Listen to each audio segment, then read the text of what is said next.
his attendance.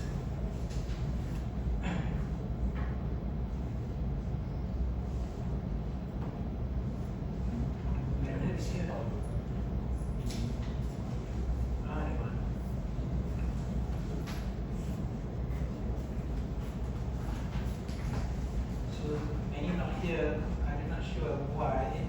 Perhaps some of you have decided to drop just after you obtain the result. So you just take this course as a second plan and you fail the previous course.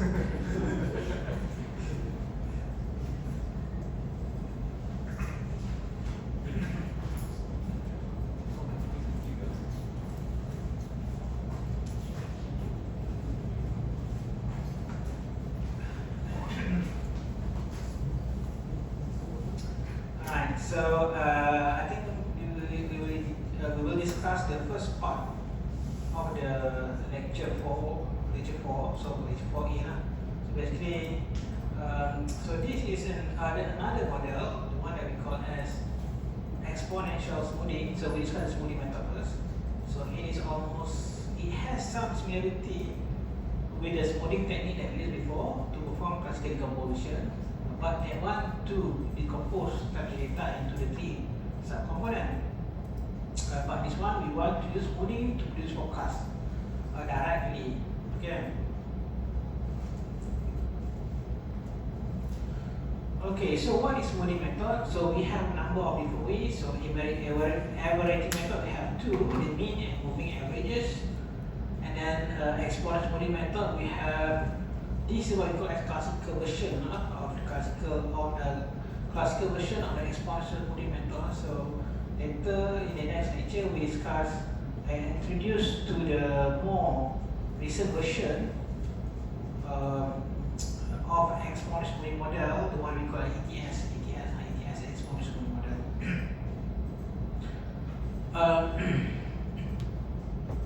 So the classical exponential smoothing method we have 3: the single or simple exponential smoothing, and then whole linear method. So single, I think that I explain later on. So basically single or simple exponential smoothing is used for a series that has no trend, no seasonal. Okay, no trend, no seasonal variation, and then this is a suitable model to be used. But if the series has trend without seasonal variation, it has trend without seasonal, then this is the better model to be used. And for winters, for the case of model, for the case of series that has seasonal variation, so it has 2 types, additive and multiplicative, just like before lah. So seasonality, there are 2 types of seasonality, additive seasonality and multiplicative seasonality. Okay, so the averaging method, just taking the average, the one we call it the mean. So we just simply take the average of all the previous values, all the observation that we have. We just take average and use the average as a forecast for the next point. Okay, the next point of the observation. So the method of simple averages is to take the average of all observed data as a forecast. So we calculate the sum of all observed values from the first one up to the last one, and then divide by number of observation. So this represents number of, so we use that as a forecast for the next one. So when a new observation yt plus 1 becomes available, the forecast for time t plus 2 is the new mean, including the previous observed data plus this new observation. So whenever we have new y, so we take into account a new value of y. So let's say at this time, at time t, at the time you only have data up to time t at the time. So December, for example. But after that you receive new observation for January, and then you can recalculate the average and use the new average as forecast for next month. So this is a simple way. So this technique is appropriate to be used only if the process underlying the observed y values is stationary. So meaning that it has no trend, it has no seasonality, so it is stationary and stable, horizontal. Okay, horizontal. In terms of data storage, for the first forecast, all the observed values will be required.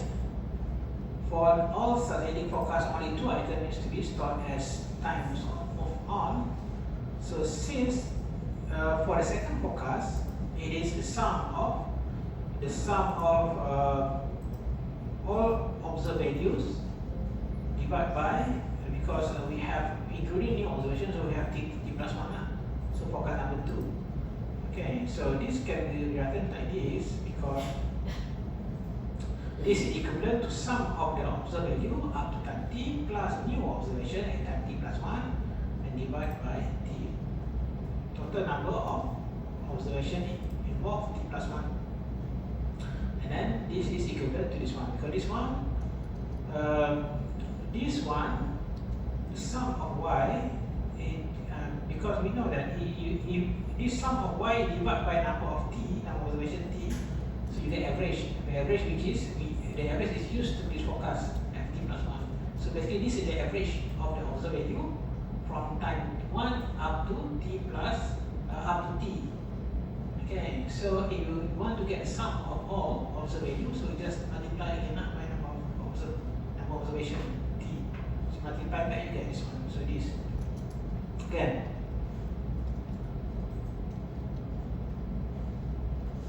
So I think I'm not sure whether I put this in Spectrum or not. If not, then I will put that. If not, then I will put that. I will upload this in Spectrum. So this is another way to show how that we obtain. So the sum of y, which is equivalent to if you put t here, so a is equivalent. So you can just cancel this. But this divided by t is just the forecast for time t plus 1. Okay, that's how we get this.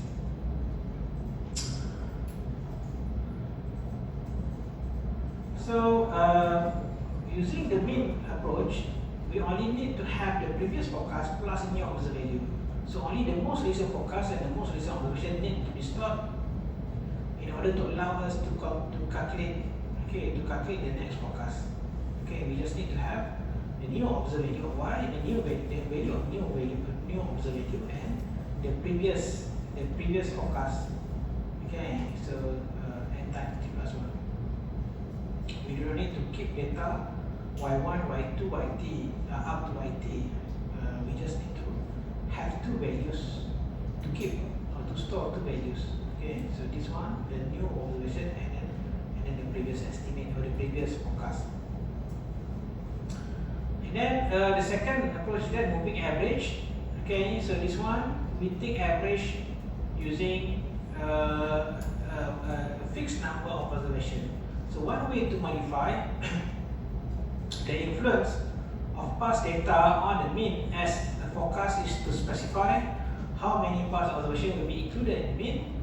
So the term moving average is used to describe this procedure because as each new observation becomes available, a new average can be computed by dropping the oldest observation and adding or including the newest one. So this moving average will then be the forecast for the next period. So unlike the mean we take average of all available observation we have. By average we just like how we use moving average before now. So we just take certain number of observation and calculate average. A moving average of order of span k is given by this formula. So it involves k number of observation in order to calculate each of the forecast. So meaning that let's say you take 12 observations, so just take the last 12, including the new one, the last 12 observation, and then use the average as a forecast for the next one. Okay.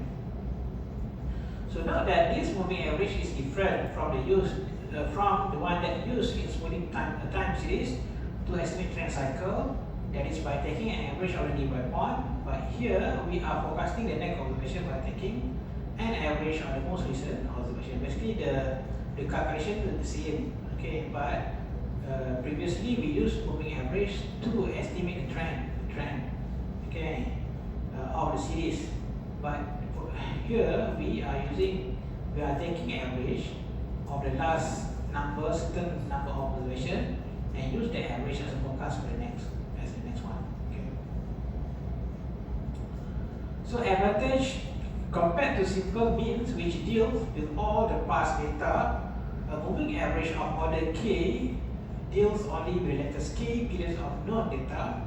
The number of data points in each average does not change as time goes, and is very simple to implement. However, it has a number of disadvantages. So a moving average of order k requires more storage because all of the k data observation must be stored, not just the average. So for this technique, we have to, let's say you calculate average of every 12, the last 12 observation, then you have to keep the last 12 observation. Okay, unlike the mean we only need to have the new observation plus the previous forecast. The latest forecast are the same. We just need to have two things, okay, two values in order to calculate forecast for the next one. Then the mean. But moving average, we cannot do that, so we have to keep all the required number of observation. Okay, and it cannot handle trend and zenity very well, although it can do better than simple mean. So again, this technique is suitable for the case of series that doesn't have what we call that seasonal as well as trend. But it is better than simple mean, because simple mean, for example, okay, let me start. So let's say, if let's say the data has trend like this, so we take average of this, all of this observation, okay, and then you get average here, for example. But you take, so this one, let's say you take average of the last 4. Let's say you calculate moving average of 4 observation, so your k equal to 4. So just take the average of the last 4, and then you get this value, for example. But then the mean, for the mean approach, you calculate average of all the available observation, meaning that from the first one until the last one. So you take average of this, then it's going to be lower. Your average is going to be lower. So it's not. It means that it's not suitable for a series that has trend. And then although it can be better than the mean, the average, moving average is better than the mean, but both actually not suitable to produce prediction or forecast for any series that has trend, because logically, if the series has trend, the next one is supposed to be higher, but you take average, it's just here. Okay, just here. So again, this method is only suitable for the case of series that has just a kind of horizontal pattern. Okay. So the role of the order k is very important. If it is large, say 12 months, 12 observation, then many observations go into each average, and extreme value have relatively little effects on forecast. So let's say you suddenly has one extreme value. This one not really is a good example. Maybe I have another one.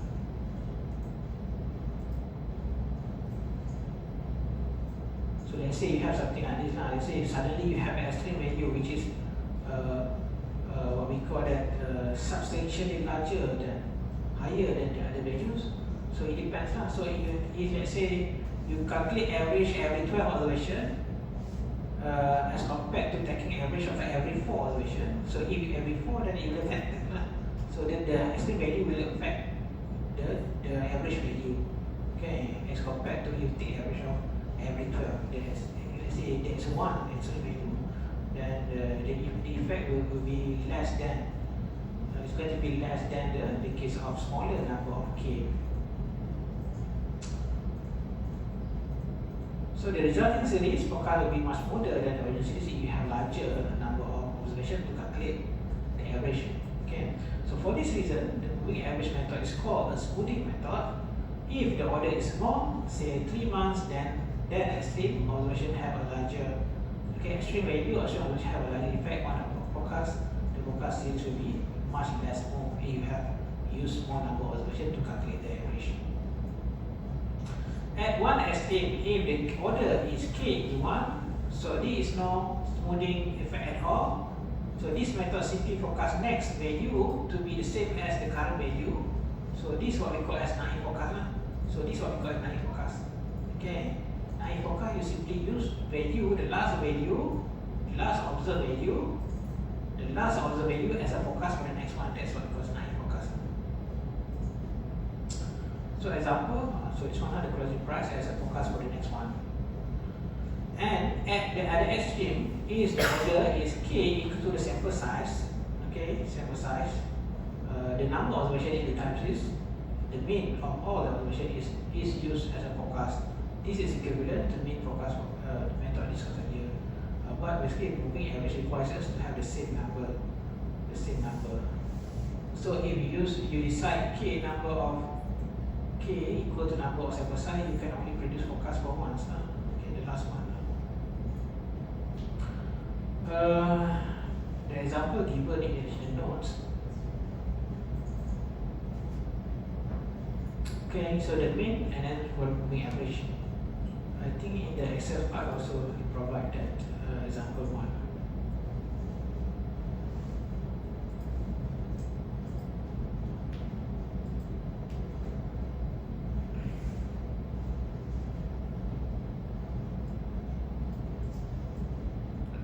So this is for the case of, okay, this is for the case of the mean. So the mean, you just take average of all previous observation as a forecast for the next one. So they say this one you only have data for this one, then you use that one to be forecast for the next one. And then after that you have, now in February you have new observation, and then you take average of these two in order to get, and then use that to forecast for the next one. This is your forecast. This is your observed values. And then now after that you have new observation for March. And we calculate average using all the three observations, and then we have forecast for the next one. So this one, what we call the mean. This is given in your spectrum, the file I provide to you. So the last one, it take into account. Okay, this one. So the forecast for the next one, they say.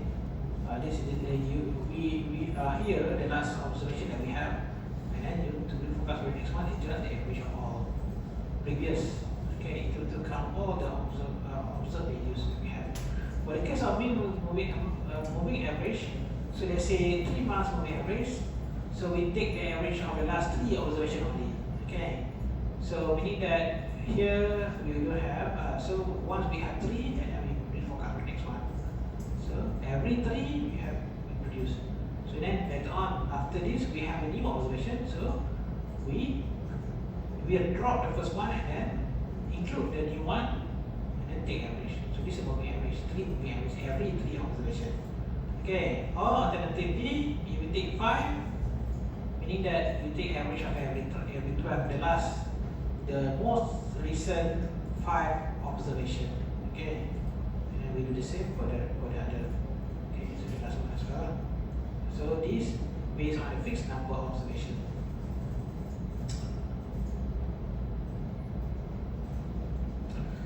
Alright, a moving average forecasting system of order k require k data points to be stored in memory at any one time. If k is small, say at 4, then the storage requirements are not severe. If k is large, then storage may become a problem because you need to store the number of observation, the last number of observation.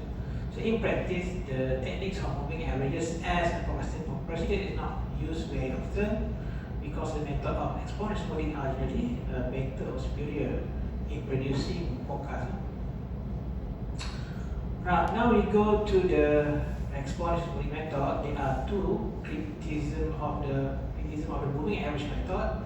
It puts equal weights on each value in a typical moving average when making forecast, and it requires a lot of data storage. So just like example is now, if let's say you calculate forecast by taking the last 3 observations, so you assign the same weight. You assign the same weightage. Okay, so meaning that each of these you assign 0.333 something like that, so 1 divided by 3. So the same weightage assigned for each observation. But if you use exponential modeling method, it allows us to assign different weightage. Okay, we can, for example, assign more weightage, more weight to the more recent observations compared to the older observation. And exponential smoothing is a method that addresses both of these problems. So it bases it forecast on a weighted average of past observation with more weight put on the more recent observation, and it requires very little storage because you just need to, okay, to make sure we look at the equation first and then to see what value that we need to keep in order to compute the next one. So different version of exponential smoothing model available.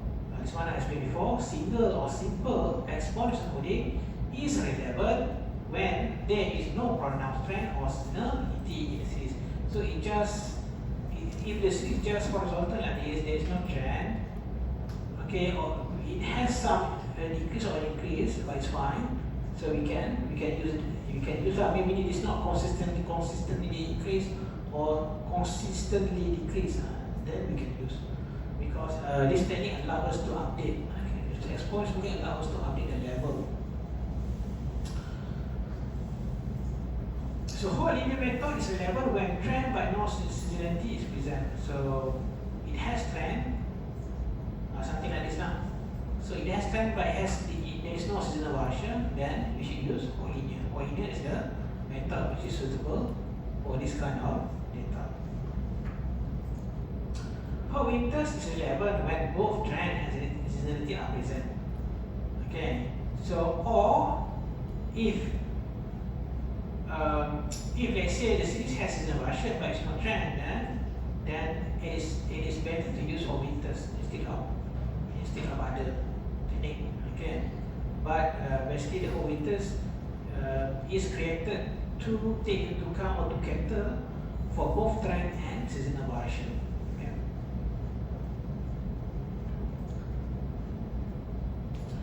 So the terminology, so every exponential smoothing method has at least one smoothing constant, which is usually between 0 and 1. Single exponential smoothing has a single smoothing constant denoted by alpha. So LT is the level of the series. T, this value is not observable but can only be estimated. So level LT is quite similar to the trend. Remember, the trend when we perform classical decomposition, we use moving average to estimate the trend. The trend represent the long term, a smooth line representing the long term direction of the series. That's the trend. So level is quite similar, but it's actually represent the value of the trend is quite similar. I mean, we can define it like that. So we can see that level is actually represent the value at any point, the value of the trend at any point of the time. It's not the trend is the whole thing. The trend, that's the trend. Okay, the trend at the long term direction, that's the trend representing the direction of the series. That's the trend. But level is representing the value of the level. Value of the level, value of it at any point of time. Okay. So basically level and the trend is quite similar. So you don't understand what's level. Level is actually the value of them. Okay. So this value is not observable but can be estimated. That's like trend. Trend we can observe y. We can only observe yt. When we have data, we only have yt. We cannot observe the trend, but we can estimate trend.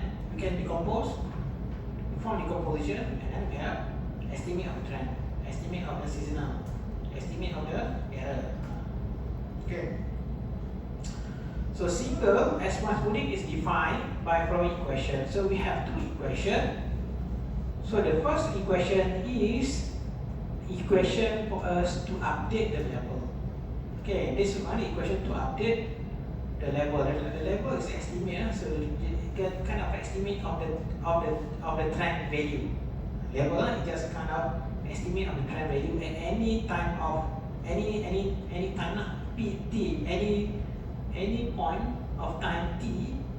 So the LT is just kind of estimate of the trend value. So that what goes level of the series, the level of the series.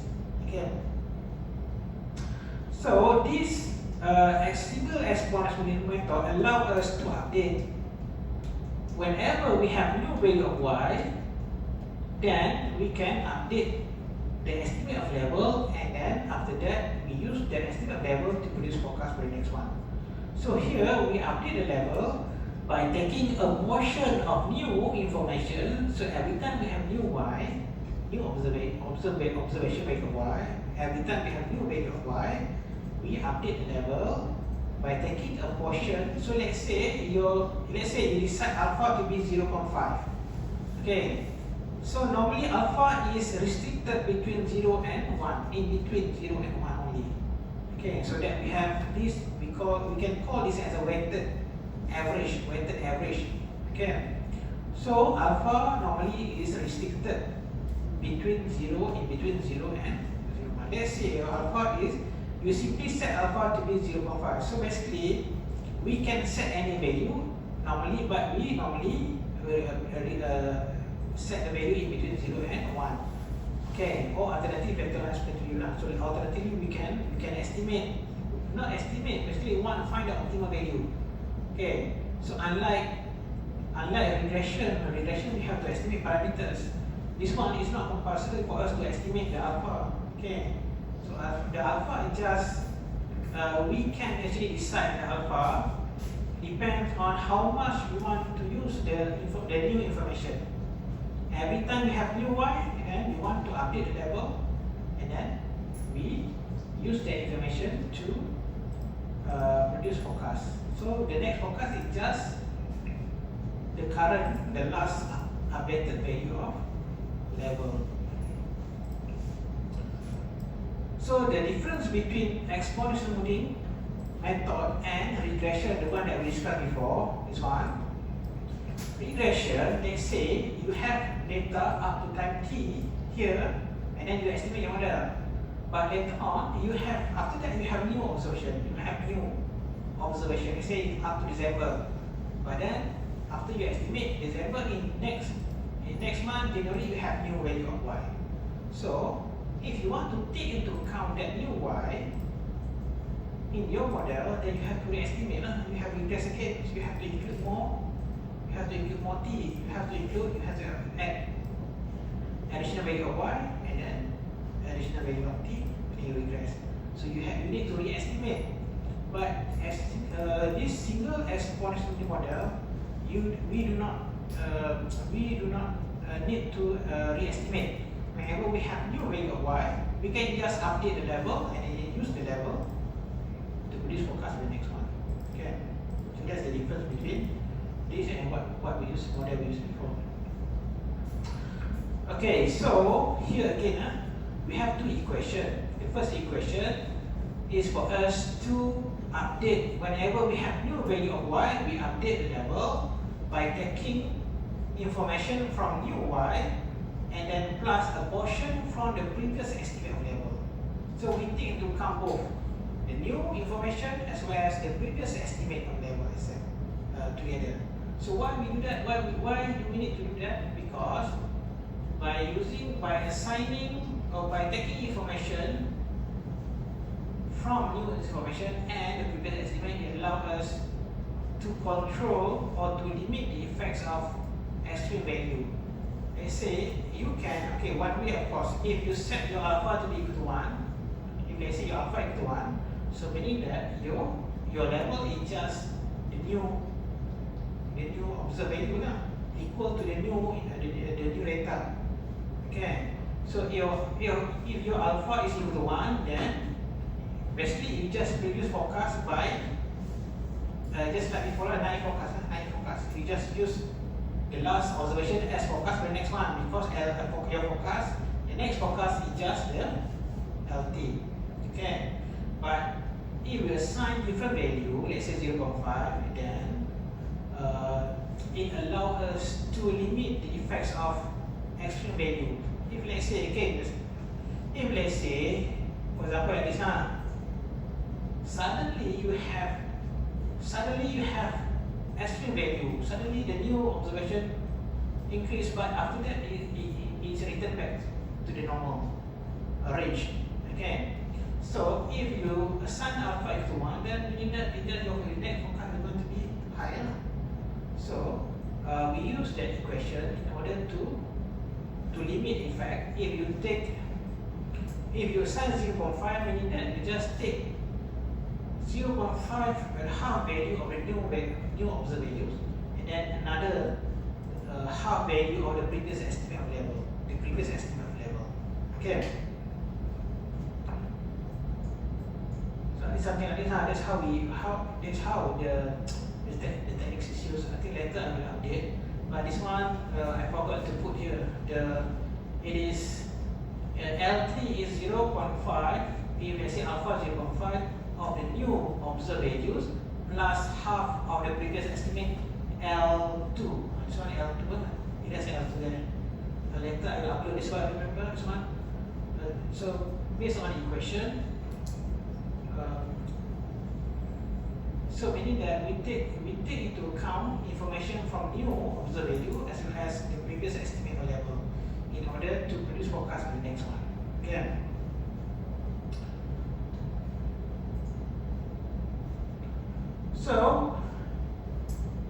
So FT plus 1 is the one step ahead forecast. Note that these two equations are equivalent to if you combine. So this, because this you put this here and then you have this equal to this. Okay. So by replacing FT with each component, you put so this one FT, is FT. So if you put FT means that alpha YT minus 1 minus alpha FT minus 1, you replace the whole thing here, but it becomes T lah. Okay, this one T, and then you rearrange with this one. Okay, you understand this one? So here we have the equation. So we have FT is equal to, if this is FT, then here we have alpha YT minus 1 minus alpha FT minus 1. Right. So we keep replacing this part, and then you see that we get this one.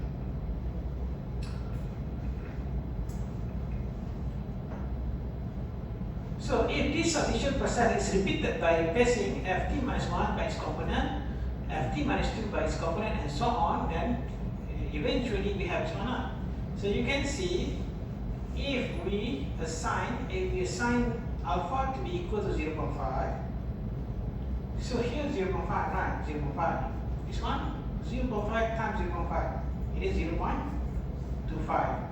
This one is getting smaller. So we need that we assign more weight to the recent one. Okay. So unlike the previous, the mean we assign the same weightage. Sorry, the average, moving average, and the mean also same. The one we assign the same weightage.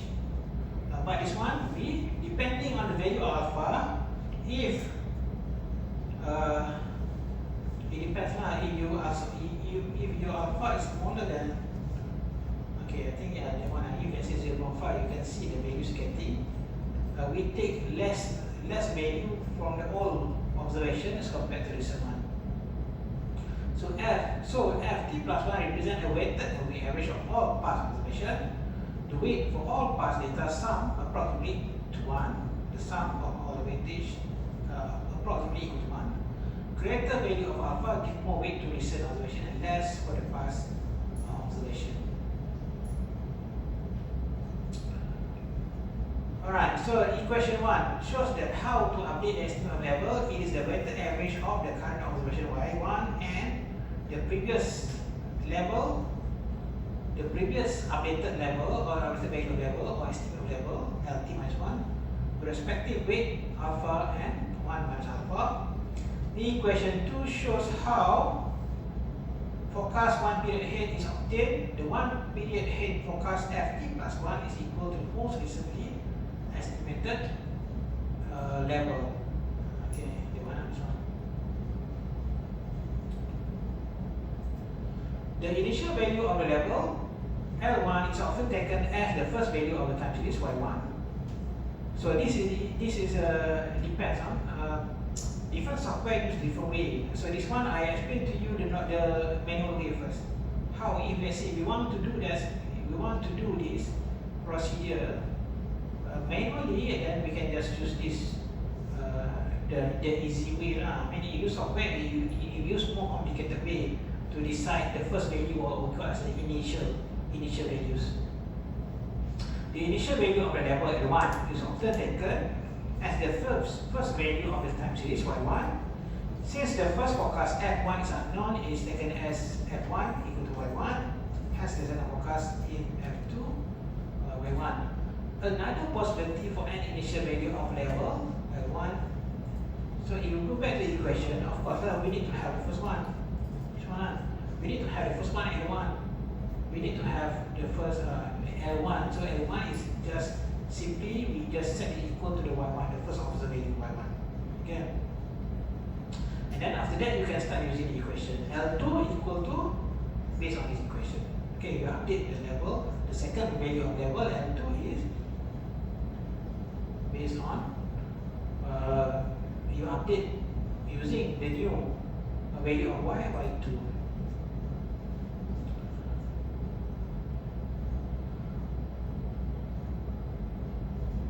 So another possibility for an initial value of level L1 and hence F1 is to take average of the first 4 or 5 value of data set. That also can there are a number of different ways.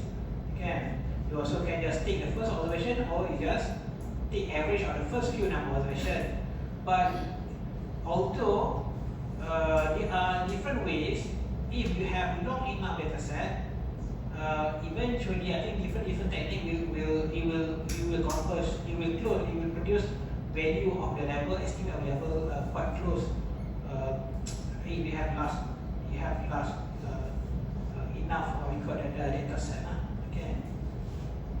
So different starting point will not have the effect will be less. I mean, you have long enough data set. So now, what value of alpha should we use? No universally accepted answer. Some practitioners recommend a value between 0.1 and 0.2, but this one is between 0 and 1. Okay, but some suggest do not assign too large number. So we can just set 0.1 between 0.1 and 0.2. But again, I think this call we just limit it between 0 and 1. Others recommend experimenting with different values of alpha until a measure such as SSE or MSE, so some square of error or mean square of error is minimized, that is optimized SSE and MSE. So recall that the actual minus forecast give us error. Okay, actual minus forecast error. So instead of simply assigning any value for alpha, alternative way, we can just find the optimal value of alpha that gives us the smallest sum square of error. Okay, error, forecast minus actual minus forecast, that's our forecast error. So we alternatively, instead of simply assign, that also acceptable. If you decide that, okay, I just want to set alpha to be equal to 0.5, okay, then it's okay. But the normal practice is that we find the value of alpha that gives us the optimal value of, or the smallest value of SSE, subsquare of error. Okay, what we call as the optimal value of alpha. So when a small value of alpha is used, the initial forecast plays a more prominent role than when a larger alpha is used. So example is given in the additional notes as well as in the Excel file. So this for the case of exponential modeling with different value of alpha 0.1, 0.2. Okay, so you get to the data given in Excel.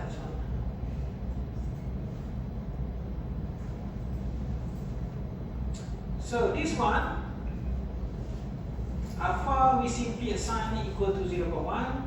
So when we have the first observation, this one, and then we set the first level L1 equal to the first observation.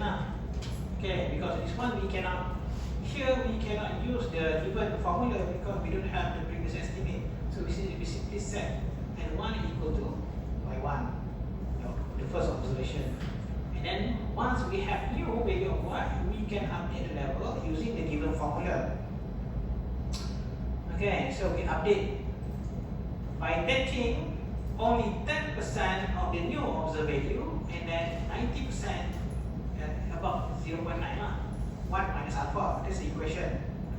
So this plus this is equal to total 1. So it's just like 10%.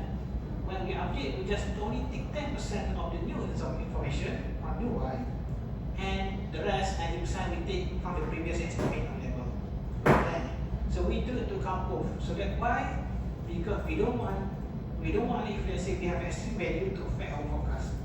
Okay, we want to control the effects of suddenly extreme value on our forecast, so that we take into account. We still use information from new observed value, but we also take into account our previous estimate. Okay. So we do that. So the same lah. So whenever we have new y later on, then we update level. Every time we update level, we can use that to use forecast for the next one. Once that we forecast on this one. So the forecast is just the previous updated level. The forecast for the next one is just the current updated level. Okay, Ft plus 1 equal to Lt. Okay, that's one. However, let's say we do that until this one, but then, so let's say this one also, so the forecast is just the last updated level. Let's say when we have data here, we don't have any more data. So here, let's say this is the last data we have. This is the last data we have. So, but we want to produce forecast not only for the next one, but for the next 2, for the next 3, and the next 4 values. So in this case, we just use the last value of the updated level. So this one,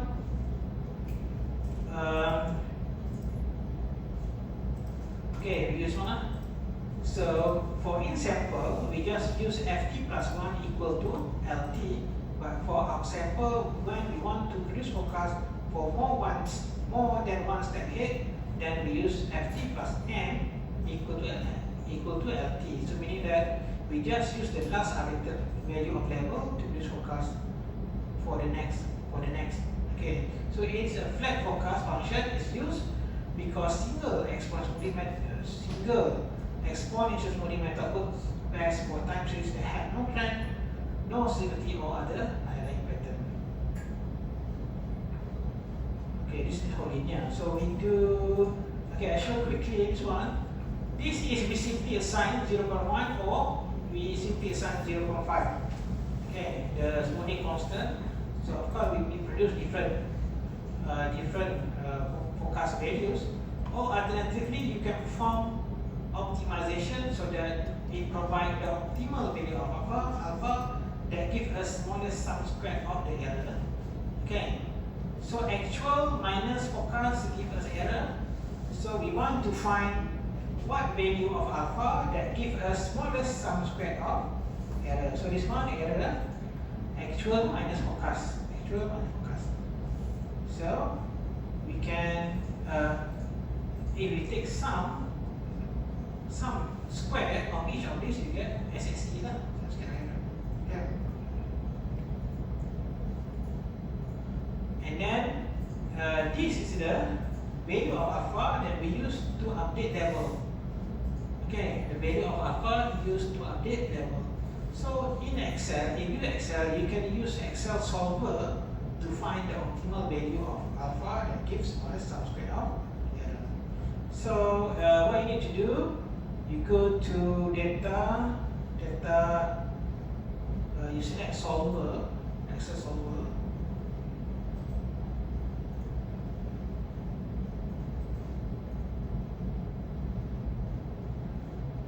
Okay, let's say, okay, this one you're looking at. Solver. Okay, maybe, so basically what you need to do, you need to set your objective, function, and then to choose whether you want to maximize or minimize by changing which one, or you want to change the value of alpha, and then by imposing a constraint, that alpha must be in between 0 and 1. Okay. So basically what you need to do, okay, I reset, I quickly show it again. Now, Now we have this, we want to find the optimal value of alpha that gives smallest sum square of error. So we need to, our objective function, we want to minimize this one. We want to minimize this one. This, we want to minimize the sum square of error. Okay. Not maximize but minimize. We want to minimize, minimize. We want to minimize the value of SSE because we want the error to be small. So minimize the SSE, select minimize by changing the alpha, this one, and subject to the constraint that alpha must be in between 0 and 1. So you add, okay, add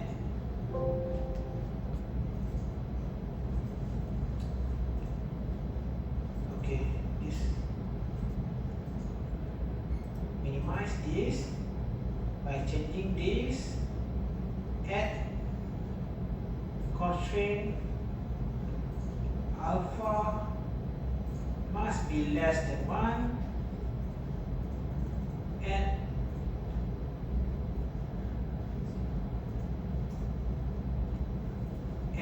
and then again alpha must be greater than 0,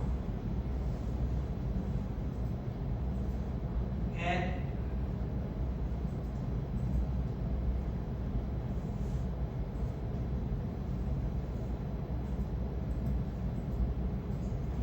then click cancel, and then just okay, let's stop. Then okay, select 0. Select the same value. If let's say you choose to just try to put 0.1, for example, and then solve, you will select 0 as well. Meaning that 0 is the optimal value. Okay, for this example, 0 is the optimal value. So later on you can try. So for the other data, for example, so you will maybe select the different value. So if alpha equal to 0, it means that. So you refer back to the equation. If alpha is 0, it means what? It means that we update level only, we do not update because yt equal to 0, lt equal to 0 yt. So meaning that you do not take into account, you will not take the new information. You just use the previous estimate from level. Okay, so if 0, then it does not we call it update the level. Okay, so this is an example, but later on to get more better estimate, for example, then you can use software like if use, but I don't prefer R. If use sometimes it select 0. So I think if use has more chance of selecting 0 value. If 0 means that you do not update you do not update the level.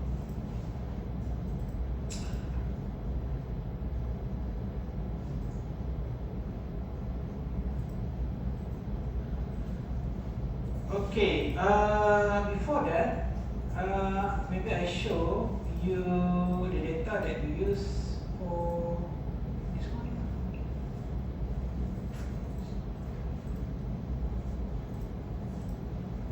Open so in use how to use R, that one I explain on the next during the next lecture. So in use, this is the same data. Okay, the same data. So you go to prop exponential. So we have two types. I explain to you. ATS I discuss in the next lecture. So we have two types.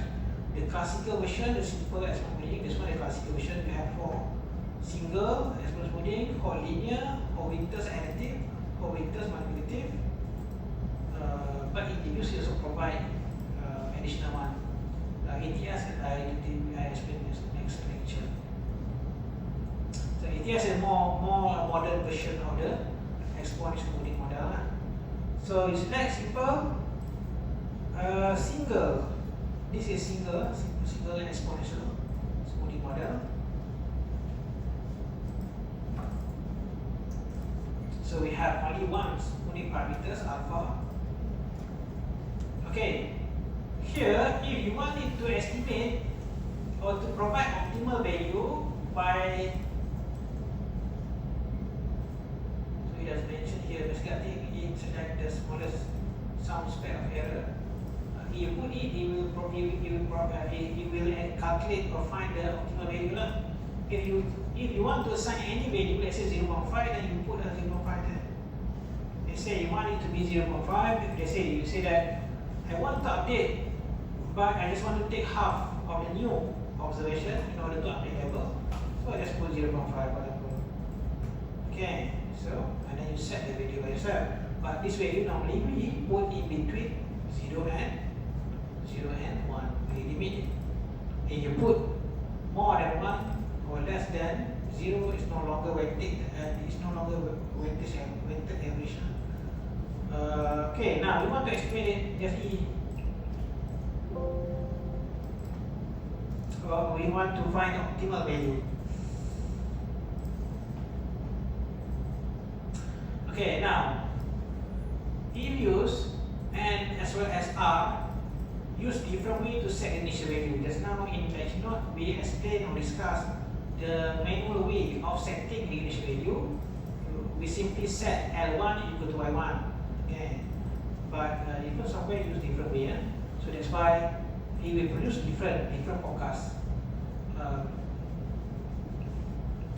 So this one is the forecast value. Sorry, this one is forecast value. Was moved and forecasted value. For in sample, one step ahead. For out sample, is it multi step ahead?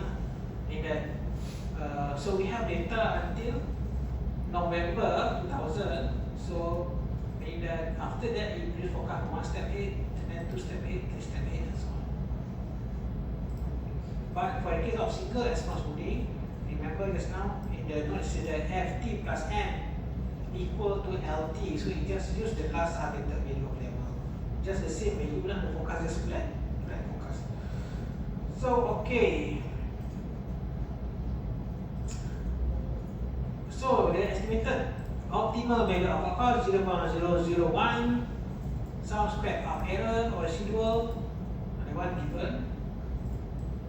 So mean means what? Mean is the last value of LT, the last value of LT. Okay, just like in Excel just now, the last updated value of LT, this one lah. This one, the last value of LT, or for example this one lah. Okay, so in use mean, end of period level mean is for the LT, the last updated, the last estimated or updated level LT, the last one.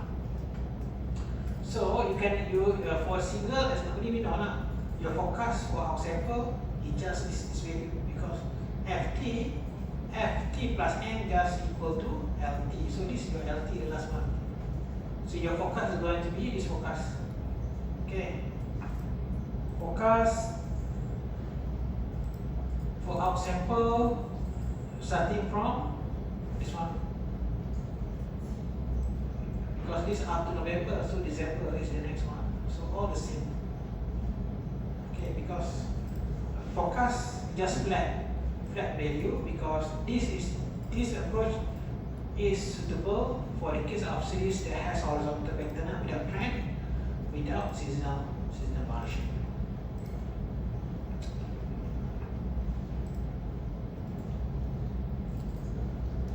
Okay, hot linear. I'm sure that we have enough time now. 40 minutes left.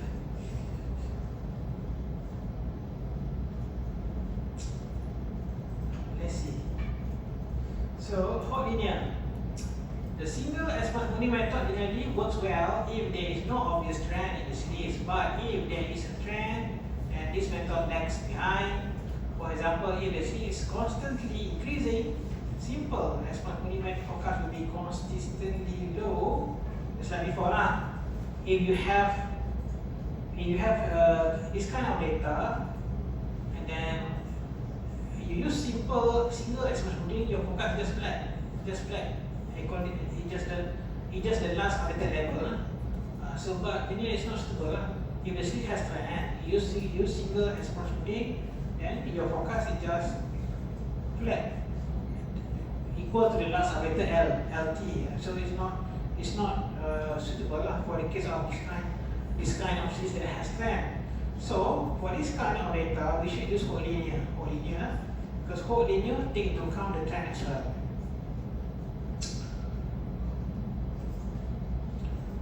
So whole linear model rectifies this by dealing with trend explicitly. In addition to the level of the series LT, holds models that includes a trend term B, T, and the corresponding smoothing constant vector. The interpretation of LT is exactly like before. Level of the series has to be estimated. So just like I mentioned before, it's quite equivalent to the value of trend. LT is quite equivalent to the value of trend at any t, okay, any point of the time t. The interpretation of B, T, is that it represents an estimate of the change in the series for one period to the next. So BT represents estimate of the growth. BT represents estimate of growth for one period. Okay, that BT. Estimate of growth for one period.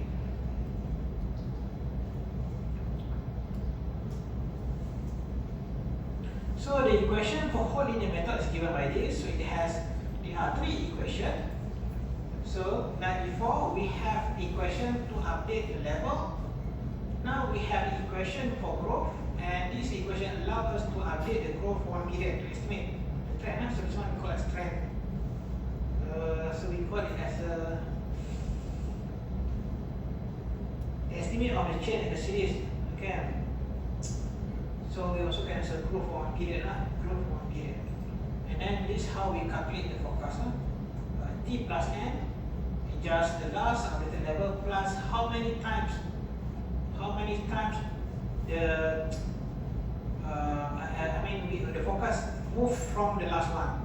Okay, so BT is the growth, the last estimate of growth one period. So M, how many steps ahead? N, how many steps ahead? If you want to do forecast for the next 2 steps ahead, then you must multiply the growth, this estimate for growth for one period. So you must multiply by 2 in 2 steps ahead. Okay, so because you move 2 steps from the last one, so BT is a growth for one period. So to produce forecast for the next 2, then you have to multiply growth estimate for one period multiply by 2. So 2 times BT in order to get forecast for T plus 2. And then you do the same for the 3, for the forecast for the 3 step ahead, T plus 3. So the last updated level plus 3 times of growth. 3 times of growth for one period.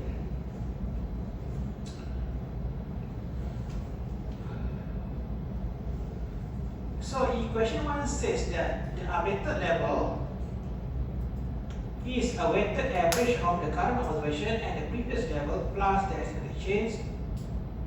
So equation 1, updated level is a weighted average of current observation plus previous level plus the estimated change. Okay.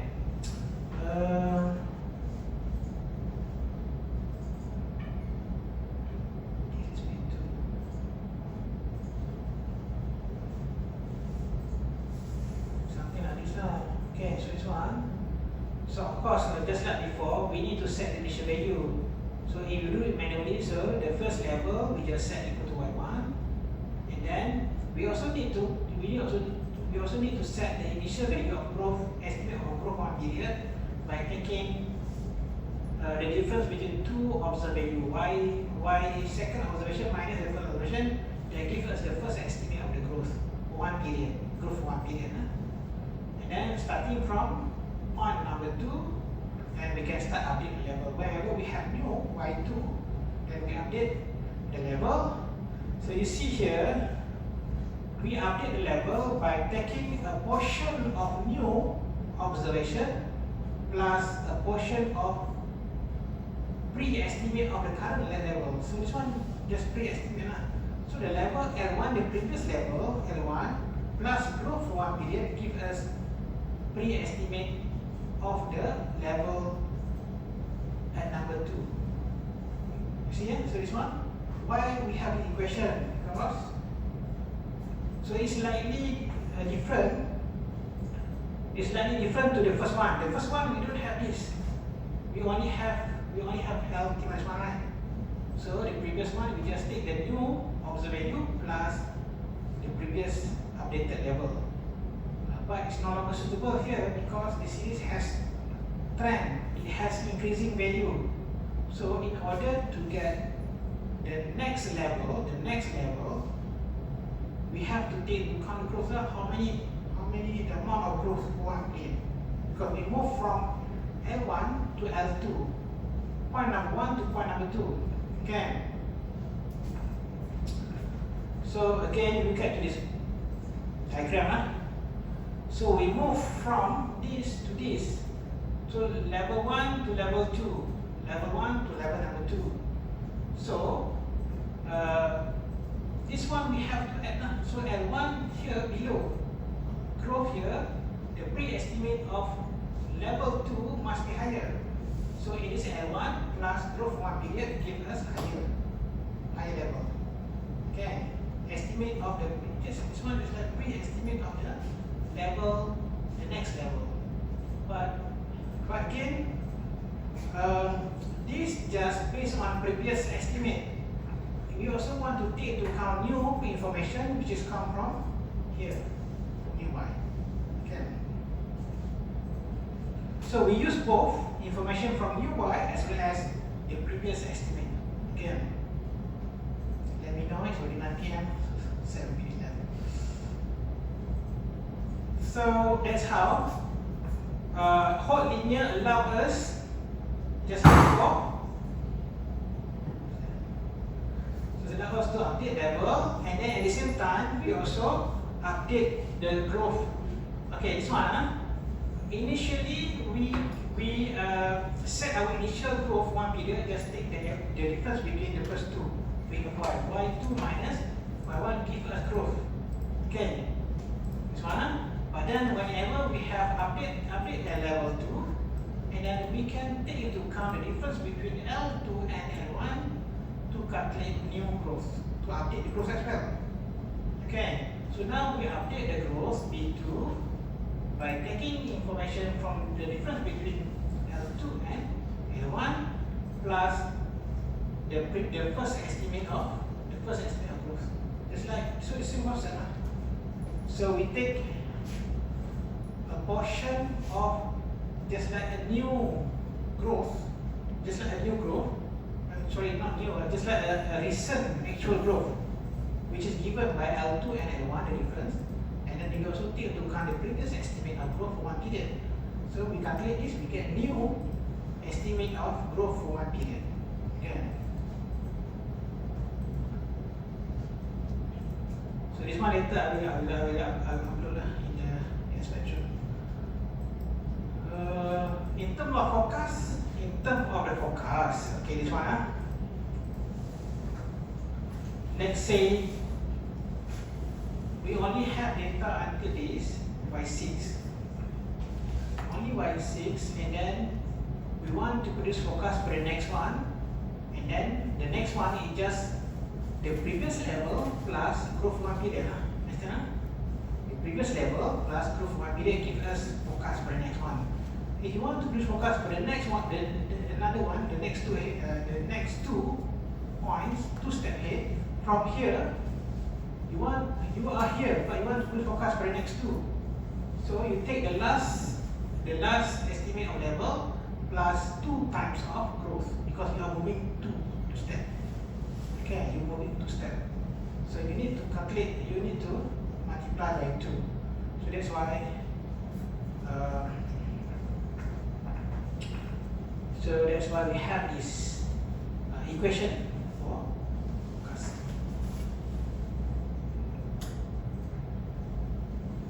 Okay, so this one you can just say that the trend is going to average out the difference between two quantity level.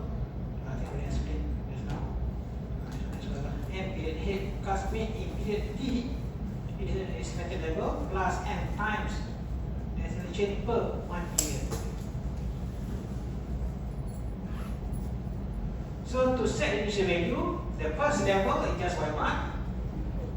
For the case of growth B1, BT, the B1, you just take the difference between the first two of the value. Or you can just use different way lah. Or another alternative is to use the least square regression on the first few values of the series and to find the L1 and B1. So basically, for example, like this lah. They say you use the first value of first 10 value of y. The first 10, for example, the first of 10 observation. You regress against 9, so you get estimate, and then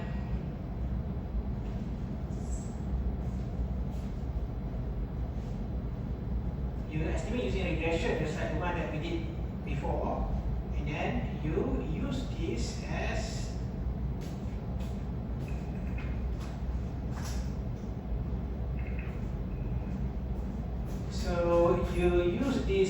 estimate as L1. Use this as estimate for B1. Okay. You use regression, you regress the first 10 observation against time trend, and then the estimate intercept you use as the initial value of level. The absolute coefficient for T time trend you use as the first estimate for growth for one period. Also can have many ways lah. So, but I think in this course I will not focusing on manual. Maybe I simply ask you to just use ABUs, for example, or R. So this one just like before, I mean is the explanation in terms of if you assign small value or large value, but it is in between 0 and 1. Okay, and instead of assigning any value, you also can perform, or you also can set the value or select value based on optimization just like we did before. So you can do that in Excel, for example. This one, please try it at home. So we have alpha, beta, SSE. So you can just use data in a solver to form. I think this one you click this one, it already has all these values. You just need to try to understand that. Okay, once you understand, you reset all and try to do it. Try to run it. Okay. Maybe you can set before you run optimization, put alpha beta equal to 0 first, and then you run. Then you get this one. Yeah. After you run, you're supposed to get this. The optimal value of alpha and beta. In ABUs, this is 1 minute. So we have inventory.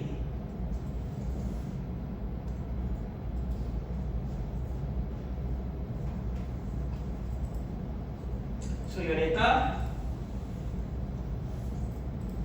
is displayed the graph, for example. So you have this, so it has trend.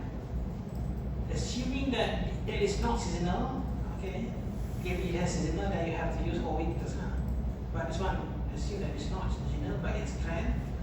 So you go to prop, exponent smoothing, simple exponent smoothing. Select hot winters not seasonal. So double is different. Double we do not cover. Double is different equation, but so I mean, if you read different books or different, I think most of the people use say double or use double exponent smoothing to refer to hot winters. So don't confuse them. They use different. They call hot winters hot linear. It use hot winters not seasonal. Okay, but you read many books like hot linear is also considered as double exponent smoothing. Okay, so different books use different. So this one basically hot linear is the third one. Hot winters no seasonal. It has two smoothing constant, alpha and beta. Alpha, beta. Okay, so this one alpha, beta. So you click OK. So you get the last updated value of level LT, the last updated value of BT, growth trend for BT growth for one period. Okay, the last given sample. So if you refer to the forecast, so we use data until December 2001. So this is your forecast lah. So 1 step ahead, 2 step ahead, 3 step ahead. So later at home try to calculate how we get this one. It is LT. LT just now we get LT plus 1 growth. This one LT plus 2 times growth. The last one lah. Try to calculate. So in this course we have to spend additional time at home. So because we cover many things. But it's good to learn. This course previously carries 4 credit. So now it is 3. So previously basically there is how many things. Okay, I think we start now. See you again on Thursday. Thursday we discuss the Howiters active, Howiters mathematic, and ETS as well. ETS exponential modeling.